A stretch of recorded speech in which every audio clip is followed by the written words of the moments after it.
Bonjour à tous. C'est la première fois que je suis obligée de refaire une vidéo sur un sujet qui me porte particulièrement à cœur, qui est se protéger d'un pervers narcissique. Le premier enregistrement n'allait pas parce que ma voix montrait mon stress, parce que je suis moi-même concernée. Voilà, tout est dit.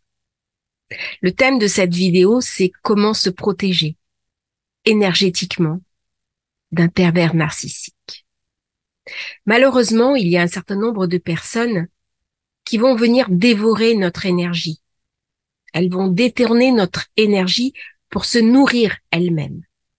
Elles vont détourner de nous notre chance, notre santé financière, notre santé en général, notre bonheur.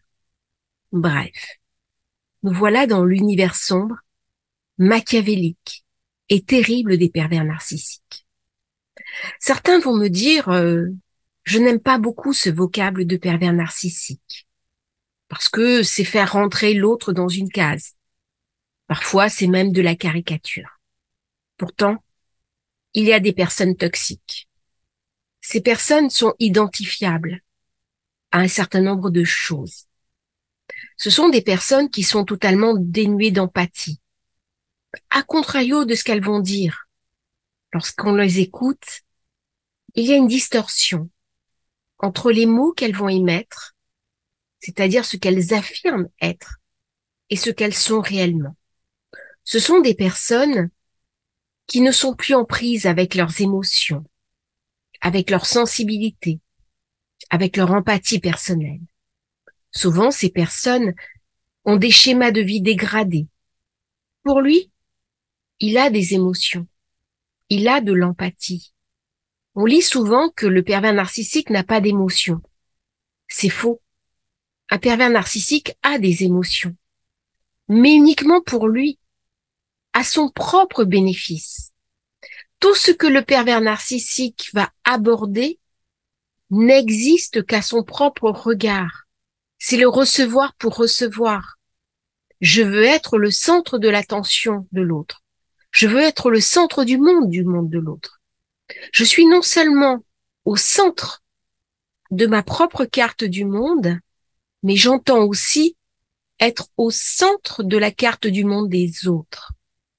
Lui n'est pas capable de rentrer en empathie avec les émotions de l'autre. Il va veiller à ce que les émotions de l'autre collent aux siennes. Et s'il y a distorsion, ça sera toujours la faute de l'autre. En fait, il n'y a que son univers qui existe. Il n'y a que son univers qui est juste. Il n'y a que son univers qui est existant, qui est valide. Cela exclut tout ce qui n'est pas moi. Cela exclut tout ce qui est différent de moi. Et si l'autre marque une différence, c'est un renégat. Pire, c'est un criminel. L'univers de l'autre n'existe pas. Il y a aussi une confusion.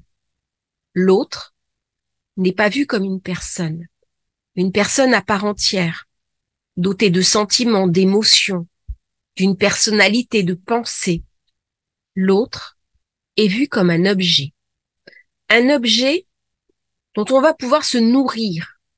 Il va nourrir le pouvoir du pervers narcissique. Il va lui amener de la puissance, de la reconnaissance, du lustre.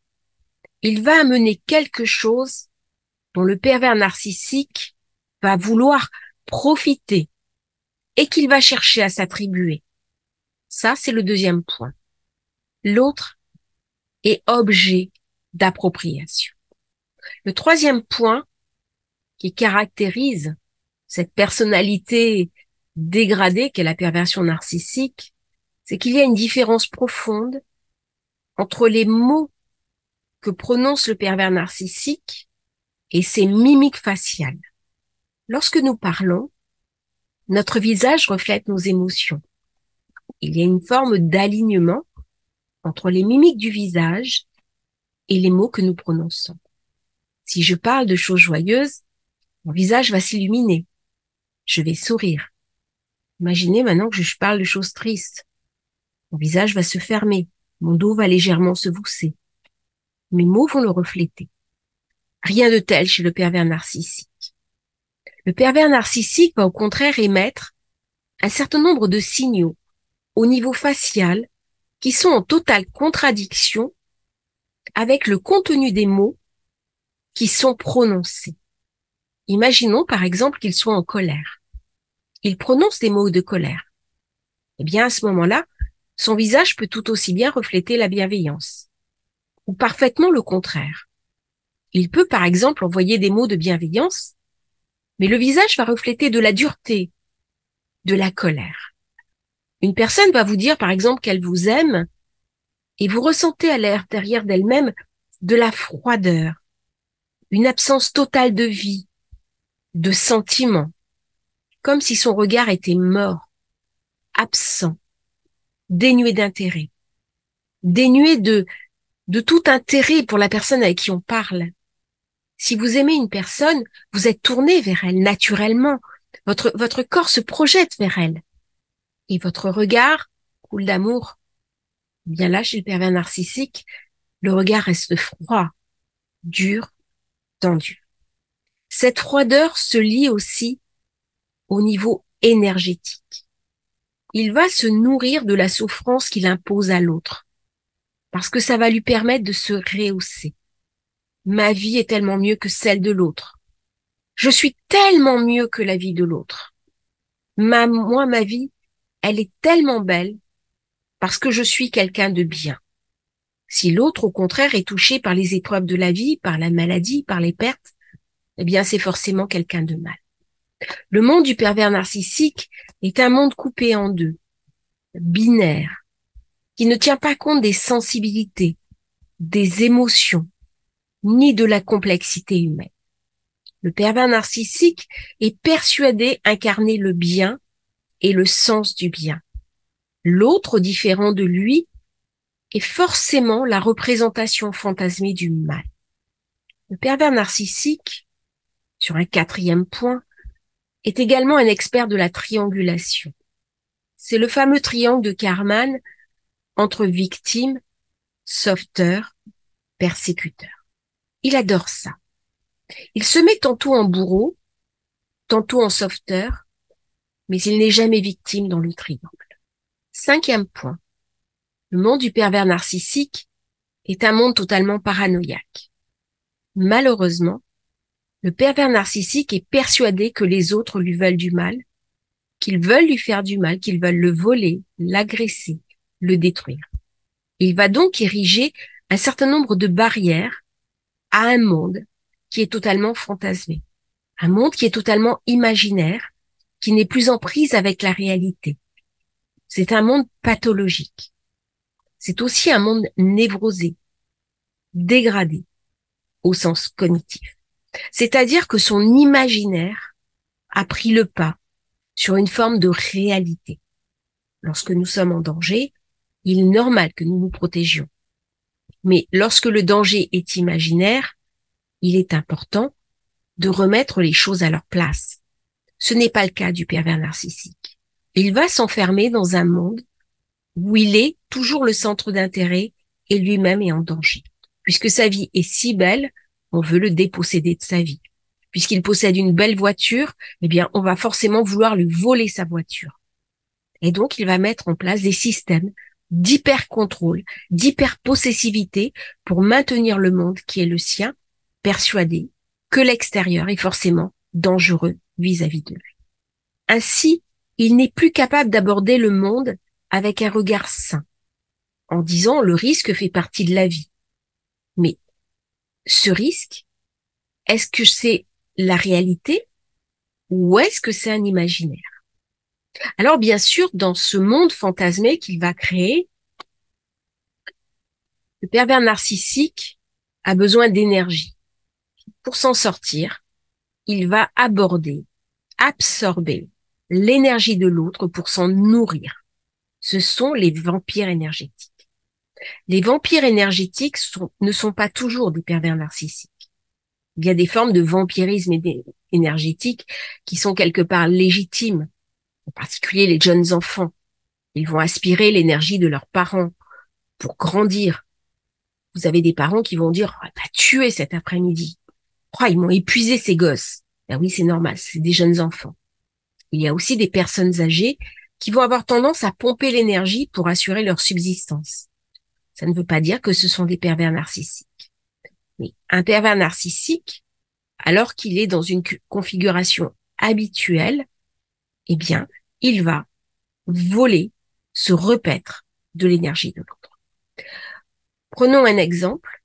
Vous allez rêver la nuit d'une personne qui est pervers narcissique. Vous n'avez aucune raison légitime de rêver à ce moment-là de cette personne. Et elle va se manifester. Vous allez vous réveiller en sursaut et elle va être en présence sous forme d'entité dans votre chambre. Et vous allez voir une ombre et sentir que cette ombre vous vole votre énergie. Ce n'est pas une entité immatérielle. C'est une projection du pervers narcissique qui vient vous attaquer dans la nuit. En général, un pervers narcissique élit une victime. Vous allez même voir son visage. Vous vous réveillez la nuit, cette personne ne fait plus partie de votre vie, c'est-à-dire elle ne vit pas avec vous. Elle vit parfois à des centaines, voire des milliers de kilomètres de vous, et d'un coup, vous vous réveillez la nuit, brusquement, et vous ressentez ces corps énergétiques qui sont en train de voler votre énergie. C'est absolument terrifiant à vivre. Moi, ça m'est arrivé plusieurs fois, et je me suis mise en protection. C'est à ce moment-là qu'est venue cette protection que je vais maintenant vous enseigner et vous transmettre. Alors, j'ai essayé la bulle de lumière. Malheureusement, c'était pas assez puissant. Le pervers narcissique, ce n'était pas un homme, c'est une femme de ma famille, et elle volait complètement mon énergie. C'est quelqu'un qui a un thème astral qui absorbe complètement, qui tire l'énergie. Et il m'est venu une autre protection qui est le triangle mauve. Donc, le triangle mauve, c'est une triangulation. C'est la flamme violette qu'on va mettre en triangle. Donc, on va avoir le nettoyage de la flamme violette, mais on va avoir aussi la flamme violette en protection. On ne fait pas les décrets, on ne fait que visualiser la flamme violette. Donc, vous visualisez un triangle, une pyramide en fait, avec trois faces. Et vous avez les bords de la pyramide qui sont de la flamme mauve, de la flamme violette qui monte comme de la flamme. Et chaque côté chaque face de la pyramide est transparente.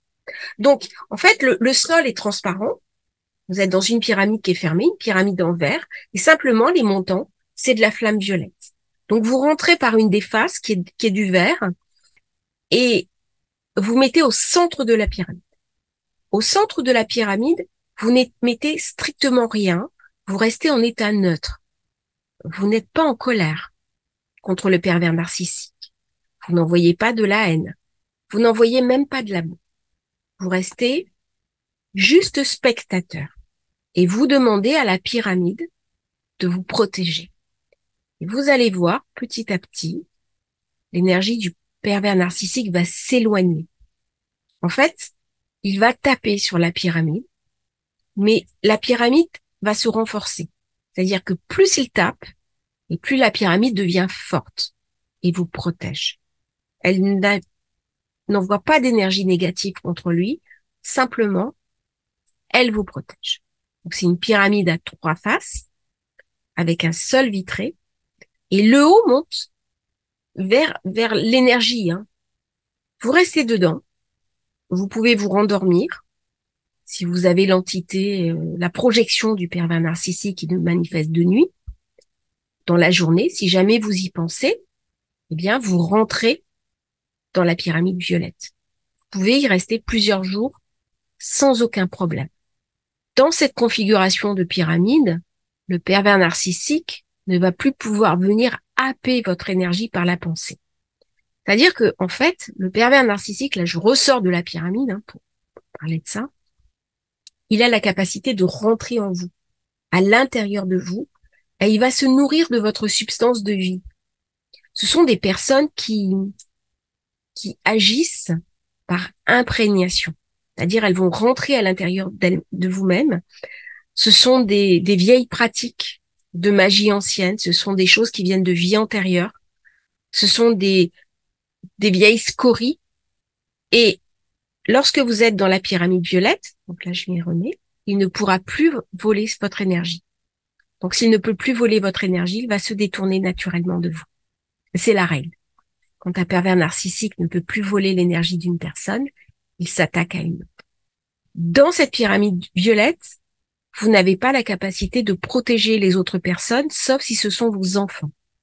Surtout si les enfants sont tout petits. Vous pouvez très bien les amener dans la pyramide mauve. S'ils sont adultes, c'est leur choix.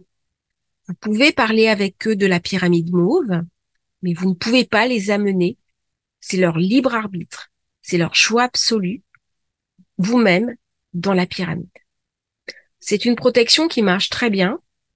C'est quelque chose que j'ai mis assez souvent en œuvre. C'est quelque chose de court, de facile, à condition d'avoir la force de l'activer. C'est-à-dire qu'il se peut que le pervers narcissique vous ait volé tellement d'énergie que vous soyez cloué au lit, que vous soyez dévoré à l'intérieur de vous-même. Dans ce cas, je vous conseille de faire appel à une autre personne, comme un guérisseur de lumière, un magnétiseur, qui va venir vous envoyer de l'énergie.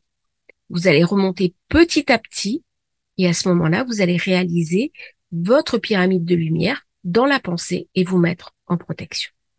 Quand on subit des attaques énergétiques, on peut tomber malade. On le ressent. C'est comme si quelque chose de nous partait et on ne contrôle pas l'énergie qui part. Normalement, nous avons un contrôle sur l'énergie que nous recevons à l'intérieur de nous et l'énergie qui nous quitte. C'est normal. Eh bien, lorsque nous sommes avec un pervers narcissique, nous n'avons pas contrôle sur l'énergie qui part. Donc, ne le prenez pas à la légère. Cette protection est vraiment très précieuse à mettre en œuvre. N'hésitez pas à l'activer si vous en avez besoin.